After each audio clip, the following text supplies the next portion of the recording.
Hi, I'm Franco Luna PumaPodcast. You're listening to Teka Teka News, balitang thinking, hindi breaking. In this episode, we know that the reason why two-wheeled ride-hailing services are patronized by the consumer is that it is by far much more affordable than using Grab. What used to be a 200 peso to 250 peso fare for a 25-kilometer trip is now averaging 500 to 800 pesos. There was even a time when it would reach more than 1,000 pesos because of surge pricing. we talk about the rising fares for a Grab ride as of late. Why do they cost this much all of a sudden?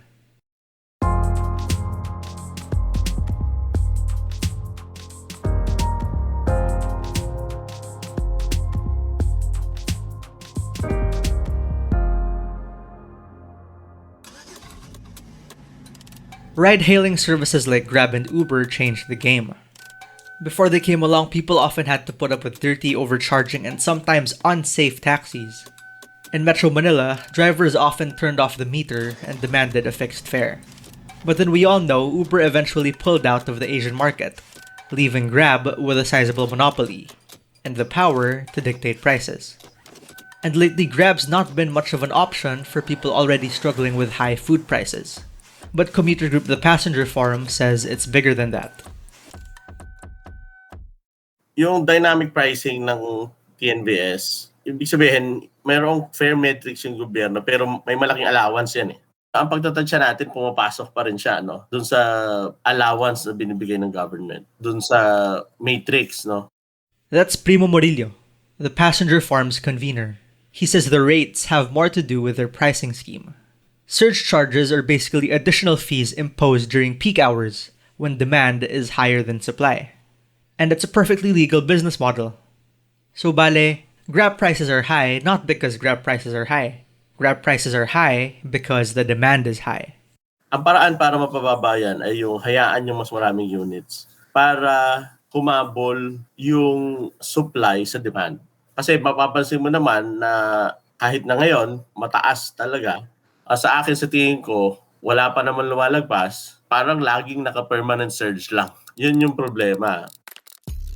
The LTFRB did increase the flag down rate of taxis and TNVS in September, but that was only by 5 pesos.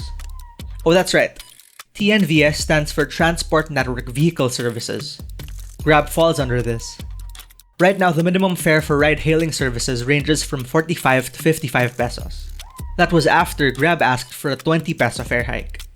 The LTFRB says based on ridership figures submitted by TNVS companies, they're mostly compliant with the fare matrix it's imposing to regulate surge charges. Here's Joel Bolano. He's chief of the LTFRB's technical division.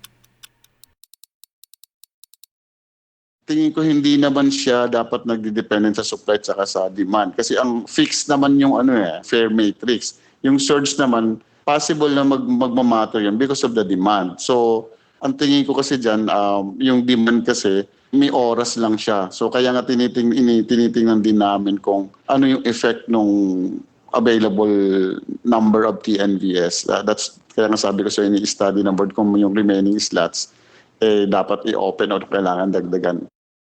So the LTFRB says the surge prices are okay because they're within the regulations. Problem is, pre-pandemic traffic is back. There are no more off-peak hours. And because the low supply and heavy traffic mean demand is hardly met, it's much easier for Grab to charge for surges all the time. Not to mention, it sometimes takes an hour just to book one. There's also stories of drivers opting not to take requests during peak hours out of fear of getting caught in traffic. That drives up surge charges even more.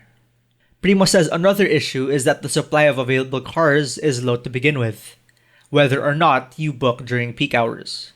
And Joel of the LTFRB admits, part of the problem is the red tape. It can take anywhere from 3 to 8 months to get one permit for a TNVS car. At this time, kasi nagkaroon tayo ng change of administration. So the new administration is now currently studying on the remaining slots kung i-reopen or baka may iba pang moving forward doon ang bagong board natin. As far as the LTFRB is concerned, ang nakikita namin parang yung requirement doon sa Certificate of Conformity ng bangko. The LTFRB says out of 7,000 newly opened slots for TNVS rides, only 2,000 were taken, and the applications for the remaining ones were eventually closed. Here's the thing. Those slots are for all ride-hailing services, not just Grab. But local ones like Joyride haven't really prospered.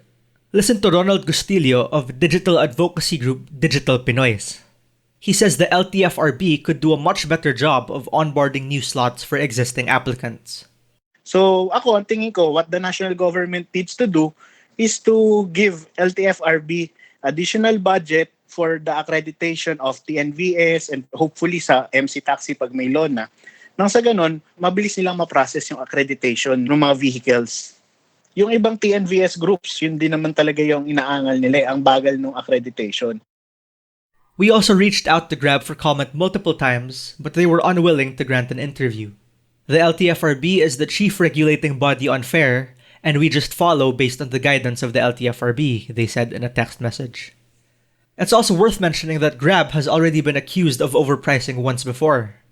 In 2019, the Philippine Competition Commission ordered the refund of 25.4 million pesos to passengers. Grab has yet to fully comply with the refund today. The Passenger Forum says the only long-term solution to the shortage is encouraging more TNVS operators. Yung kompetisyon sa presyuhan, kasi malaki nga yung allowance nila, no? Doon sila kumikilos. Pinipili talaga siya doon sa mahirap na biyahe, tapos yung panahon na traffic, panahon umuulan, diba? Doon tumataas yung demand. Doon din saktong tumataas yung demand at doon din saktong nararamdaman na kulang talaga yung supply. But this is easier said than done. Ride-hailing is an extremely capital-intensive business. Globally, Grab itself lost $3.4 billion in 2021, and it's expected to continue to bleed money before turning a profit. And until we're able to set up a system to incentivize more players to compete with Grab, passengers will have to endure the 500 peso rides. And as we head into the Christmas holidays, it looks like we'll continue to pay through the nose just for a ride.